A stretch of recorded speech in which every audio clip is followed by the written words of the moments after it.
আমি জানি, আলোকে সাবধানে সামলে রাখতে হবে, আমি জানি সে কথা, কিন্তু তোমরা বাচ্চাটার কথা একবারও ভাবছো না।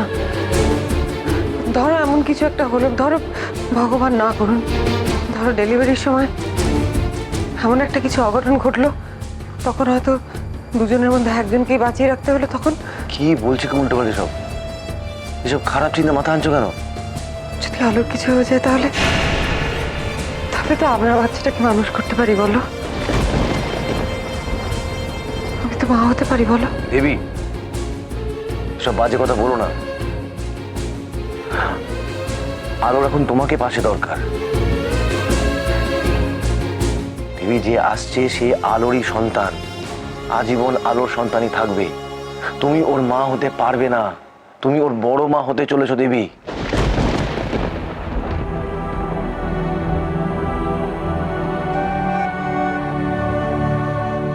লোভ হচ্ছে না দেবী? মা হওয়ার লোভ? নিঃশ্বাস ফেলো না আলোর ওপর। ওকে বাঁচতে হবে, সৌরভের জন্য, ইচ্ছের জন্য, ওর নিজের সন্তানের জন্য। এটা মাথায় রাখো দেবী। কি বলতে চাইছো তুমি? কি বলতে চাইছো তুমি? আমি আলোর মৃত্যু কামনা করি? আমি না না, আমি সেটা বলছি না। আমি তোমাকে খুব ভালো করে চিনি দেবী। তুমি কারোর মৃত্যু কামনা করতে পারো না, আমি জানি। কিন্তু এই মৃত্যুর সম্ভাবনাটাকেও উড়িয়ে দিতে পারছো না। লোভ করো না দেবী, কষ্ট পাবে। ভাগ্যটাকে মেনে নাও।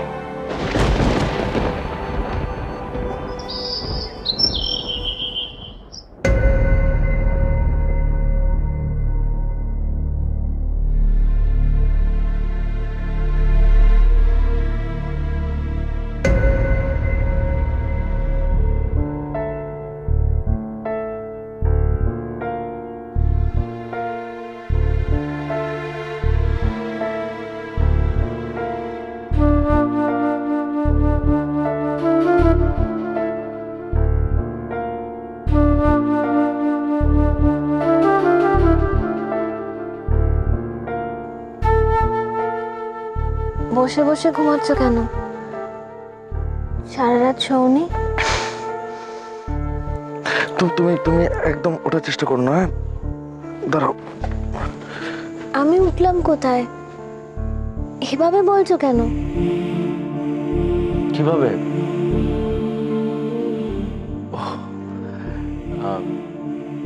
তুমি তো আজকাল খুব দুষ্টুমি করা শুরু করেছো, তাই তোমাকে কড়া হাতে শাসন করছে। তুমি তো ইচ্ছের মতনই অবাধ্য হয়ে গেছো না? কি হয়েছে আমার?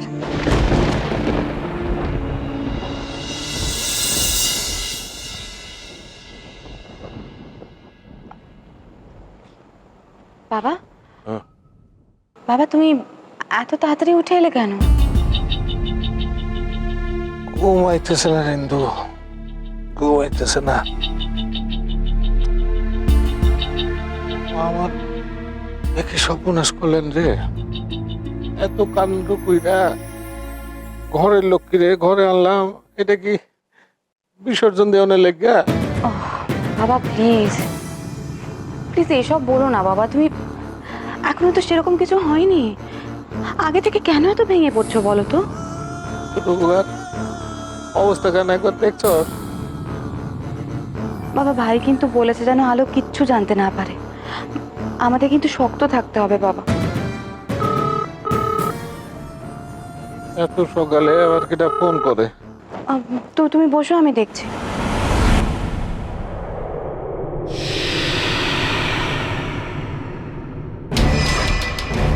হ্যালো হ্যালো, মা, মা তাড়াতাড়ি এসো, কেউ ধরেছে ফোনটা। নাও কথা বল। তোর জ্বালায় কাল সারা রাত ঘুমোতে পারিনি, পাড়ায় টেকা যাচ্ছে না, এর মধ্যে এই সকাল সকাল দিদিকে তুই ফোন করে বসলি কেন? কথাটা বলুন। হ্যালো, কে বলছেন? হ্যালো, দেবযানী আছে? আপনি কে? আমি দেবীর মা বলছি। ও মাসিমা, মাসিমা, আমি ইন্দু বলছি। আসলে মাসিমা, বড় বৌদি এইমাত্র ঘুমোতে গেছে। আমাদের বাড়িতে একটা ক্রাইসিস চলছে, তো সেই জন্য। ও আচ্ছা আচ্ছা, না মা থাক থাক, এখন ডাকতে হবে না, আমি বরং পরে ফোন করব। ছাড়ি। হ্যাঁ হ্যাঁ মাসিমা। রেখে দিলে? মা, আমাদের তো কলকাতা যেতে হবে না কি? জানি, কিন্তু ওদের ওখানে একটা সমস্যা চলছে বললো। তো তা বলে তো আমরা এখানে পড়ে থাকতে পারি না।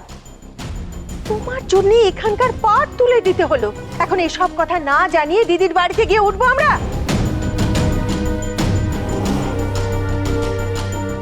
মা, তোমার কি মনে হয় দিদিকে সব কথা বলে দিদি আদৌ ওই বাড়িতে আমাদের যেতে দেবে?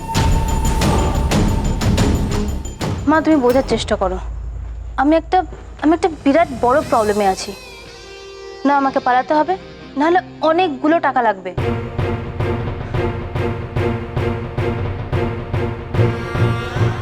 দিদিকে তো ঠিক সময় একটা ভালো ঘর থেকে বিয়ে দিয়ে দিয়েছো, আর আমার বেলায় লবণাঙ্ক। একদম বড় বড় কথা বলবে না। হ্যাঁ রে, নিজে কি জীবন যাপন করছিস একবার ভেবে দেখেছিস? আর যদি তোর বাবা বেঁচে থাকতেন তাহলে বুঝতে পারতিস, এভাবে কথা বলতে পারতিস। কতবার বলেছি এত ছেলে বন্ধু ভালো নয়, ভালো নয়। কোনো কথা শুনেছিস আমার? শোনো, ওখানে তোমার দিদি দেওর ননদ নিয়ে সংসার করে, তুমি যে কাণ্ড ঘটিয়েছো, সেখানে গিয়ে মুখ দেখাতে পারবো আমরা?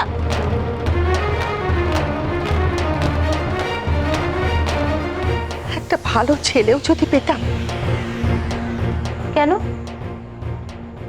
দিদির তো অনেকগুলো দেও, তাই না? কটা যেন?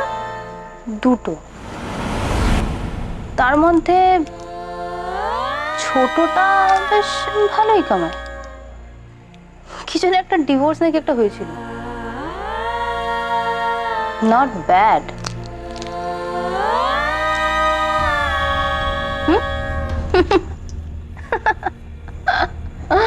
তোর সঙ্গে কথা বলাই বৃথা।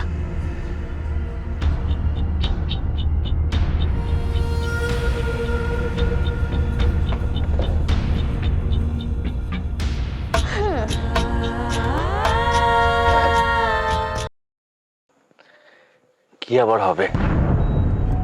ওই মাথা ঘুরে পড়ে গিয়েছিলে, নিজেকে তো সুপার ওম্যান ভাবো তো। আমি তোমার জন্য চা নিয়ে আসছি, আর তার আগে তোমার মুখ ধুয়ে দেবো আমি। সব কথা কিন্তু শুনবে আমার। ডাক্তার কি বললেন? হ্যাঁ বলো না, ডাক্তার কি বললেন? বাচ্চাটা ঠিক আছে তো?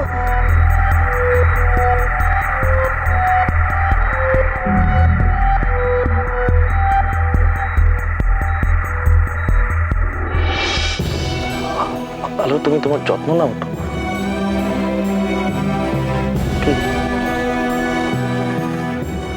আমি না তোমাকে বিছানা থেকে নামতে দেবো না আজকে।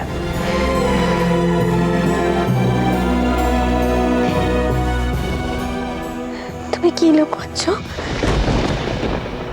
সত্যিটা বলো, আমার বাচ্চাটা ঠিক আছে তো? ও না নড়াচড়া করছে না, ঠিক আছে তো? আমি একবার ডাক্তারের সাথে কথা বলবো। না না আলু, সেটা সেটা সম্ভব না। কেন সম্ভব নয়?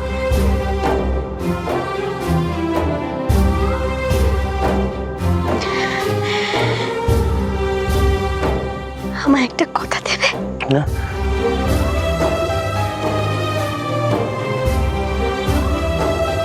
যদি কোনোদিন এমন হয় যে আমার আর আমাদের সন্তানের মধ্যে যে কোনো কেউ একজন বাঁচতে পারো, তাহলে তুমি আমাদের সন্তানকে বাঁচাবে।